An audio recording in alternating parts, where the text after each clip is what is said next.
Last try करता हूँ। करो। कितना ट्राई किया, अब तो मेरे हाथ भी दुखने लगे, फिर भी मैं उड़ नहीं पाया। तो तुम इतने डिसअपॉइंट क्यों हो रहे हो पुन्नायु?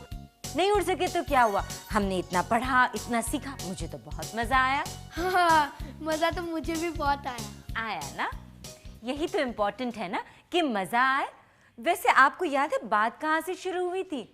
इनका ख्याल था कि जो इंसान इतनी तरक्की कर चुका है, इतना साइंटिफिक डेवलपमेंट कर चुका है, जो इतनी बड़ी बड़ी चीजों को हवा में उड़ा सकता है, वो खुद क्यों नहीं उड़ सकता?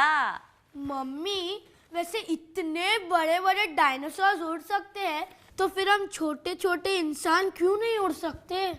इसी सवाल का जवाब हम आज ढूंढेंगे, क्योंकि ऐसा ही होता है जब होती है हर मुट्ठी में साइंस।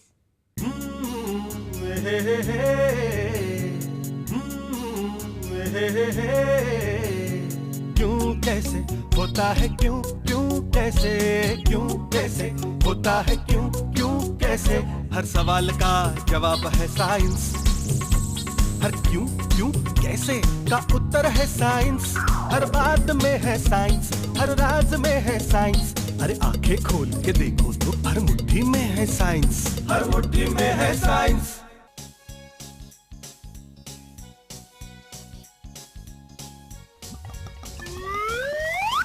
पहले पहल उड़ान की कोशिशें कुछ ऐसी ही थी, लेकिन हर बार फेल तो होनी ही थी। हम इंसान उड़ने के लिए बने ही नहीं, उड़ने के लिए तो बने हैं पंछी।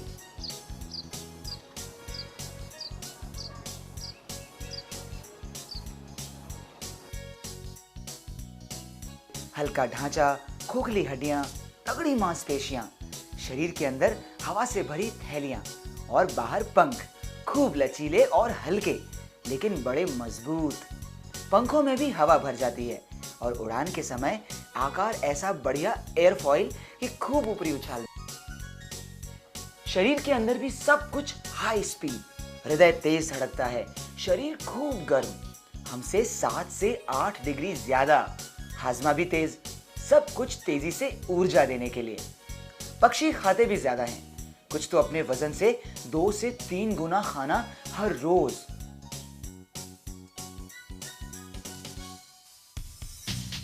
वैसे कुछ डायनासोर भी उड़ते थे, बहुत बड़े शरीर और बहुत विशाल पंख, लेकिन उनका आकार और बनावट उड़ने के लिए सही। वैसे भी उड़ान में ये मायना नहीं रखता कि वजन या साइज कितना है। आफ्टर ऑल ऐसा होता तो बोइंग विमान कैसे उड़ सकते? छोटे हो या बड़े, हम इंसानों का शरीर उड़ान के लिए बिल्कुल गलत। भारी और इतनी सारी ठोस हड्डियां, साथ में मांसपेशियां जो बहुत जल्दी थक जाती हैं। इनफैक्ट अगर हम अपनी बाहों पर पक्षी की तरह पंख लगा भी लें तो भी हम उन्हें पक्षी की तरह चला ही नहीं सकते। उसके लिए हमारे पास मांसपेशियां ही नहीं, ना ही है इतनी ऊर्जा। इसलिए याद रखें कि हम बहुत कुछ ऐसा कर सकते हैं जो पंछी नहीं कर सकते, लेकिन पंछियों की तरह उड़ नहीं सकते। मैमल्स में यानी स्तनधारियों में अकेला एक ही प्राणी उड़ सकता है, और उसमें और हम इंसानों में क्या फर्क है ये तो हम सब देख सकते हैं। मुट्ठी में है साइंस। कौन कहता है कि हम उड़ नहीं सकते? कौन कहता है कि हम सिर्फ धरती पर चलने के लिए बने हैं? तो चलिए थोड़ा उड़ते भी हैं और उड़ाते भी हैं।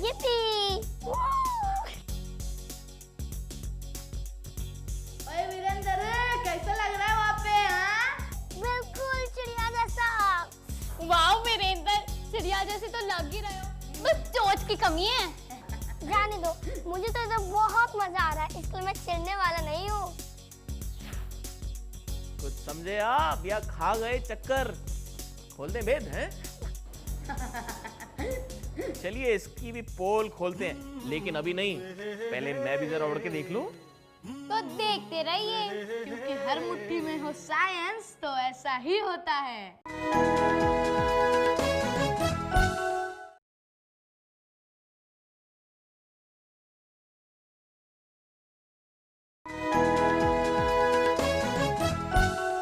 कितने अच्छे तरीके से उड़ के बताया ना उन लोगों ने। अब हम आपको और सस्पेंस में नहीं रखेंगे और इस उड़ने के पीछे के साइंस के बारे में भी बताएंगे। मुट्ठी में है साइंस। उड़ने का कमाल या नजर का धोखा, दोनों ही नहीं। ये तो है कमाल एक आईने का और फिजिक्स का। जमीन पर खड़े, हवा में उड़े। आईने का रिफ्लेक्टिंग सरफेस एक तरफ होता है। अगर हम इस तरह उसको अपने पैरों के बीच में रखकर खड़े हो जाएं, तो एक पैर हवा में, दूसरा पैर जो आईने के पीछे की तरफ है बिल्कुल जमीन पर ही। लेकिन मिरर में दोनों पैर हवा में और हम आसमान में। है ना मजेदार आईने का धोखा? आप भी ट्राई कर लीजिए, मजा तो आता ही है और समझ में आ जाती है साइंस भी। हर मुट्ठी में है science. Put your left hand in, put your left hand out, put your right hand in, put your right hand out। और बताओ क्या ऑब्जर्व किया? मम्मी, मैंने ये ऑब्जर्व किया कि जब हम अपना लेफ्ट हैंड यूज कर रहे थे तो राइट आ रहा था, और जब हम अपना राइट हैंड यूज कर रहे थे तो लेफ्ट आ रहा था। एग्जैक्टली, क्योंकि मिरर में ऐसा ही होता है। जब हम लेफ्ट उठाते हैं तो राइट लगता है और जब राइट उठाते हैं तो लेफ्ट लगता है। मम्मी, लेफ्ट राइट दिखता है और राइट लेफ्ट दिखता है, तो फिर नीचे का ऊपर और ऊपर का नीचे क्यों नहीं दिखता? पुरनायु, अगर ऐसा होता तो बहुत बड़ी गड़बड़ हो जाती। लेफ्ट का राइट, राइट का लेफ्ट होने के साथ साथ ऊपर का नीचे और नीचे का ऊपर। ओह माय गॉड, हमें सिर पर खड़े रहकर बाल बनाने पड़ते। हर मुट्ठी में है साइंस। अपने को पास से देखना हो तो आईने के करीब आ जाओ और दूर से तो दूर चले जाओ। समझते हैं समतल आईने में रिफ्लेक्शन के कुछ नियम। आईने से होता है रेगुलर रिफ्लेक्शन, नियमित परावर्तन। आईने से टकराकर प्रकाश मुड़ता है। मुड़ते समय कोण बिल्कुल उतना ही जितना टकराते समय। इसीलिए हमारी इमेज 180 डिग्री घूम जाती है, दिशा बदल लेती है। मतलब अगर हम उत्तर दिशा में देख रहे हैं तो हमारी इमेज दक्षिण में। आईने में दिखने वाली इमेज को वर्चुअल कहते हैं, क्योंकि हम इस इमेज को स्क्रीन पर उतार तो नहीं सकते, लेकिन दिखते हैं जैसे हैं वैसे के वैसे। दूसरी बात, आईने से नाक लगाकर खड़े होंगे तो आपकी इमेज भी नाक जोड़ लेगी। हमारी इमेज आईने में उतनी ही दूर होती है जितनी हम आईने से दूर। हर मुट्ठी में है साइंस। आया नहीं, कब आएगा? अरे जब आएगा तब आएगा। पहले सब लोग इधर आओ, जल्दी से इधर आओ और एक एक चम्मच पकड़ो। चम्मच चम्मच चम्मच। अंकल, पर आप कुछ खाया नहीं जाएगा। अरे खाने की बात नहीं कर रहा हूँ, कुछ पिलाने की बात कर रहा हूँ। थोड़ी सी साइंस पिलाने वाला हूँ। अंकल इतनी एक्साइटमेंट है कि कुछ पीने को भी नहीं होगा। इतनी एक्साइटमेंट? अरे भाई, कुछ स्पेशल आने वाला है, कुछ बहुत ही मजेदार आने वाला है। लेकिन वो जब आएगा तब आएगा। तब तक ये चम्मच ऐसे पकड़ो, पहले ऐसे देखो, ऐसे, और फिर ऐसे देखो। अरे पहले ऐसे, फिर ऐसे, ऐसे, फिर ऐसे। पर अंकल, ऐसे तो मैं उल्टा नजर आ रहा हूँ। सीधा उल्टा सीधा। आप लोग भी कीजिए घर में। अरे साइंस करने से ही समझ आती है, प्रैक्टिकल साइंस। पहले ऐसे, फिर ऐसे, ऐसे, फिर हर ऐसे। मुट्ठी में है साइंस। गेंद बाउंस करती है ना। सीधे गिरे तो टप्पा खाकर वापस हाथ में, वरना पहुंच जाती है कहीं की कहीं। बिल्कुल ऐसा ही खेल है प्रकाश और चमकीले पॉलिश्ड सतहों का। फर्क ये है कि हम कहते हैं कि गेंद टप्पा खाती है और लाइट रिफ्लेक्ट होती है, परावर्तित। स्टील का चम्मच भी अच्छा रिफ्लेक्टिंग सरफेस है। और कर्व्ड मिरर्स की साइंस समझने का मजेदार तरीका। चम्मच आईने की तरह सपाट नहीं, ये तो एक तरफ से कॉन्वेक्स है, दूसरी तरफ से कॉनकेव। कॉन्वेक्स या उत्तल, बीच से उठा हुआ। जब लाइट कॉन्वेक्स मिरर पर गिरती है तो इमेज बनती है कुछ ऐसी। दूसरी तरफ है कॉनकेव, अवतल, बीच से अंदर धंसा हुआ। इसमें हम दिखते हैं लंबे और पतले। और अगर चम्मच को दूर ले जाए तो उल्टे भी। हर मुट्ठी में है science. Convex, concave, convex, concave. Start. आंख का lens, convex convex. Okay. Magnifying glass, magnifying glass. Convex convex. Very good. Mirror, आईना, mirror convex. Flat flat flat. Very good. Mirror flat है इसलिए हम उसमें वैसे के वैसे दिखते हैं, वरना तो दिखते कैसे कैसे। हाँ कैसे कैसे। मुट्ठी में है साइंस।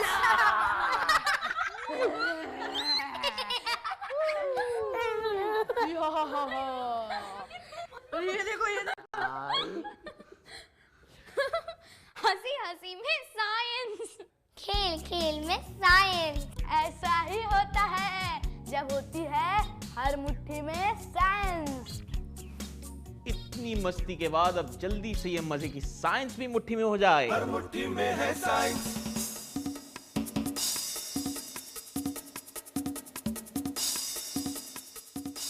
मोटे, पतले, लंबे, नाटे और अजब चेहरे दिखाने वाले ये आईने हंसाते बहुत हैं और बिल्कुल वही साइंस यूज करते हैं जो हम समझ ही चुके हैं, कर्व्ड मिरर्स और उनके कॉम्बिनेशंस।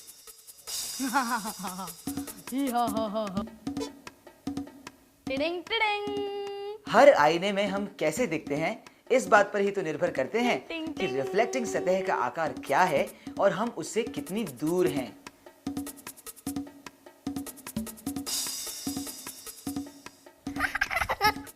तो अगली बार आपको इस हंसी के फुव्वारे में जाने का मौका मिले तो हंसिए, हंसाइए और थोड़ा गौर से देखिए कि किस तरह के आईने में आप कैसे दिख रहे हैं। हंसते हंसते थोड़ी साइंस भी समझ जाएंगे। हर मुट्ठी में है साइंस। कभी मोटे कभी पतले, कभी लंबा कभी छोटा, कभी एक कभी दो कभी उससे भी ज्यादा, या कभी वैसा का वैसा। कितनी अलग अलग तरह से दिखाते हैं ना हमें ये मिरर्स। मम्मी, पर वैसे ये मिरर्स के पीछे होता क्या है? ये बनते कैसे हैं? हाँ, इन मिरर्स के पीछे होता क्या है, ये बनते कैसे हैं? कुछ और सवालों के कुछ और जवाब। मुट्ठी में है साइंस। ये है पारदर्शी कांच। प्रकाश इसके आर पार निकल जाता है, लेकिन अगर इसके पीछे कुछ ऐसा लगा दिया जाए कि प्रकाश वापस रिफ्लेक्ट हो जाए तो आईने हम लोगों के बनाए हुए सबसे अच्छे रिफ्लेक्टिंग सरफेसेस हैं। पारदर्शी कांच के पीछे लगी रुपहली महीन और बिल्कुल स्मूथ परत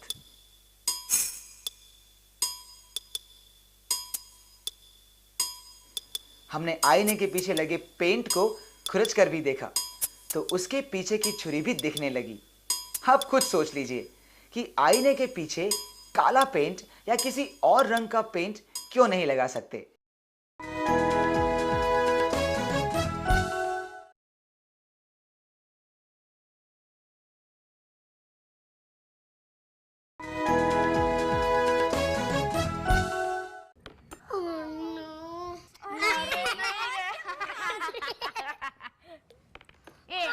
ये हंस रहा था, इसका भी नहीं गया।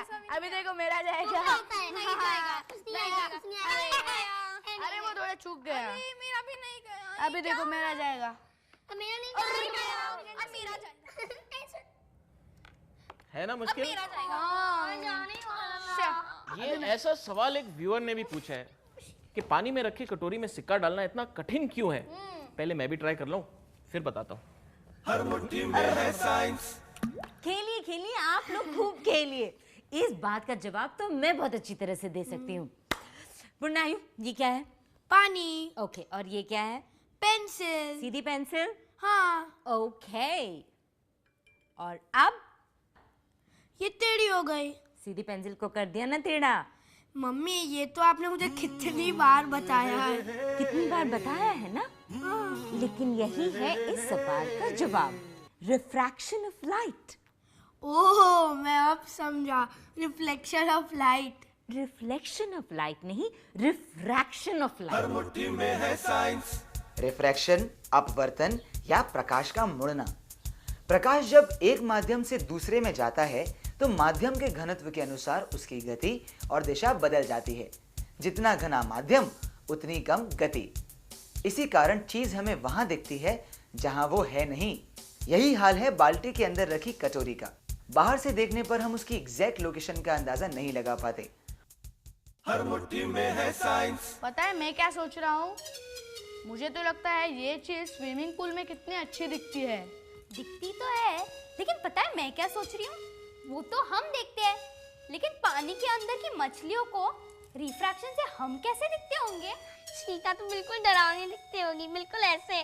मछलियाँ तो बेचारी डर के भाग जाएंगी। आपका कमेंट मांगा। अरे यार झगड़ना बंद करो, मैं बताता हूँ मैं क्या सोच रहा हूँ। पानी के पास पेड़ पर कौन बैठता है मछली की ताक में?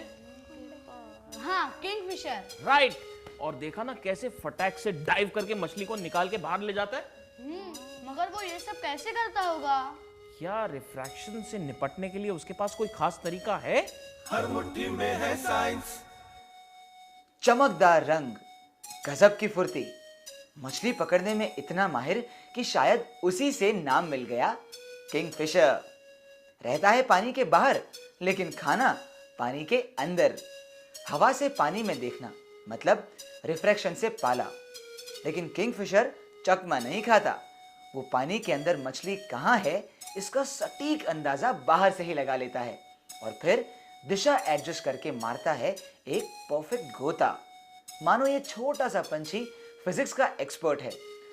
हर मुट्ठी में है साइंस। लाइट से चिड़िया की फ्लाइट तक, सीधी चाल से आड़ी चाल तक। सब कुछ समझ गए ना?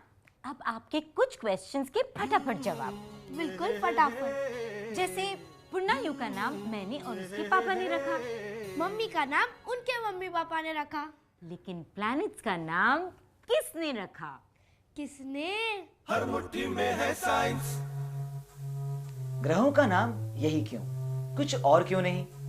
उनका नामकरण कैसे हुआ? वीनस सबसे चमकीला, सबसे रोशन, उसे नाम मिला सौंदर्य की देवी वीनस का। मार्स की लाली से याद आया रक्त, उसको नाम मिला युद्ध देवता मार्स का। सभी ग्रहों के नाम यूनानी और रोम के देवी देवताओं पर आधारित हैं। प्लूटो का नाम एक 11 साल की लड़की ने रखा।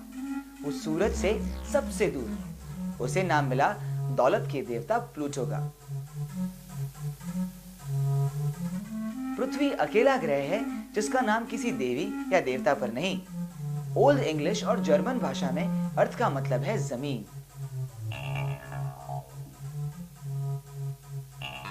वैसे आपको बता दें कि वर्ष 1919 में एक अंतरराष्ट्रीय संस्था बना दी गई, द इंटरनेशनल एस्ट्रोनॉमिकल यूनियन। सौर मंडल से जुड़े नामकरण अब IAU का अधिकार। हर मुट्ठी में है साइंस। गोल गोल गोल गोल, पृथ्वी तो घूम रही है। गोल गोल गोल गोल, घूम रही है और घूमती आई है। गोल गोल गोल गोल। और आशा करता हूँ कि हमेशा घूमती ही रहे। गोल गोल गोल गोल। पृथ्वी को कौन घुमाता है, ये सवाल बहुत लोगों को परेशान करता है। इस सवाल का कोई गोल गोल जवाब नहीं, सीधा सा जवाब दे देते। हर मुट्ठी में है साइंस। पृथ्वी को घुमाने वाला बल, पृथ्वी को घूमने के लिए बल नहीं चाहिए, वो तो अपने जन्म से ही घूमती आई है।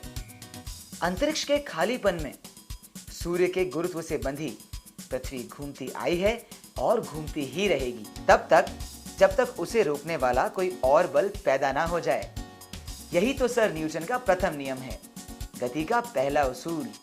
चलती चीज चलती रहेगी और रुकी रुकी ही रहेगी तब तक जब तक उसकी गति को बदलने वाला कोई अन्य बल उस पर ना लगे।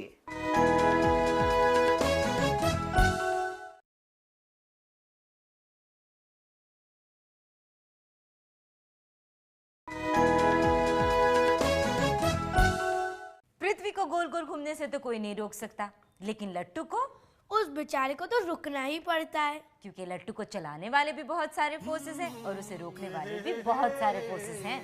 घूमते लट्टू पर कौन कौन से फोर्सेस? यही था ना सवाल। एपिसोड 2 कॉन्टेस्ट 2 देखिए रिजल्ट्स। हमने पूछा था घूमते लट्टू पर लगने वाले किन्हीं दो बलों के नाम। घूमते लट्टू पर बहुत से बल लगते हैं। पहला, लट्टू का वजन या ग्रेविटी जो उसे पृथ्वी की तरफ खींचती है। दूसरा, सतह के साथ फ्रिक्शन या घर्षण। तीसरा, टॉर्क, ये वो बल है जो किसी भी घूमती चीज पर पैदा हो जाता है। इस बार के विजेता हैं प्रवीण कुमार तिवारी सीहोर, अचित पापरीवाल भोपाल, शैलेंद्र प्रजापति गोरखपुर, श्रद्धा भारती रांची, गोविंदाना पुथुमाना कासरगोड, डॉक्टर काबदी गदग, अंकित खन्ना बीकानेर, कपिल सचदेव जयपुर, चेतन जाधव नासिक, सिद्धि पाठक नासिक। आप सबको इनाम मुबारक। हर मुट्ठी में है साइंस। बस बहुत हो गया गोल गोल। अब एक सीधा सा सवाल कर लेते। एपिसोड 6 टिंग कॉन्टेस्ट 6 हर मुट्ठी में है साइंस। Episode 6 contest 6। आज का प्रश्न सीधा सा है, पर है थोड़ी उलट लिखाई के बारे में। आपको बताना है कि एम्बुलेंस पर उसका नाम उलट कर क्यों लिखा जाता है, सीधा सीधा क्यों नहीं। कॉन्टेस्ट के नियम: अपने जवाब अंग्रेजी या हिंदी में डाक या ईमेल से भेजें। हर प्रविष्टि पर यह जानकारी जरूर हो, एपिसोड और कॉन्टेस्ट का नंबर, साथ में आपका नाम, पता, उम्र और व्यवसाय। 15 दिन के अंदर मिली प्रविष्टियों से होगा लकी ड्रॉ और विजेताओं का चयन।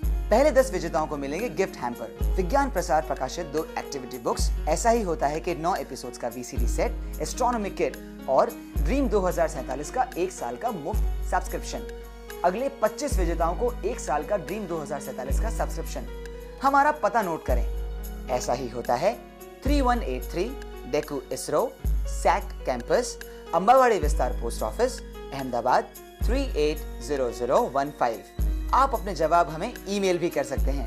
हमारा ईमेल एड्रेस है ah3@sac.isro.gov.in।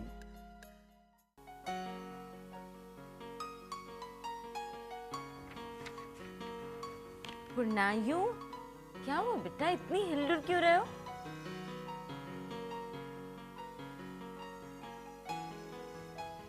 पुरनायु, पुरनायु बेटा क्या हुआ? मैं बिल्कुल पढ़ नहीं पा रही हूँ, सो जाओ। पुरनायु, इतना क्यों हिल रहे हो तुम? मम्मी, मैं इतना सा तो हूँ और मेरे इतने हिलने से आपको इतनी प्रॉब्लम क्यों हो रही है? कि तुम हिल रहे हो तो पलंग हिल रहा है, तो किताब हिल रही है, मैं पढ़ नहीं पा रही हूँ। मम्मी, मुझे एक मजेदार आइडिया आया है। सोचो कि अगर एक साथ सारे इंडियंस जोर से कूदे तो इंडिया का क्या होगा? क्या होगा? क्या होगा इंडिया का? अगर हम सारे इंडियंस एक ही वक्त एक साथ कूदें तो? इस सवाल का जवाब भी है हमारे पास, और मिलेगा भी अगले हफ्ते इसी दिन इसी समय, क्योंकि ऐसा ही होता है जब होती है हर मुट्ठी में साइंस।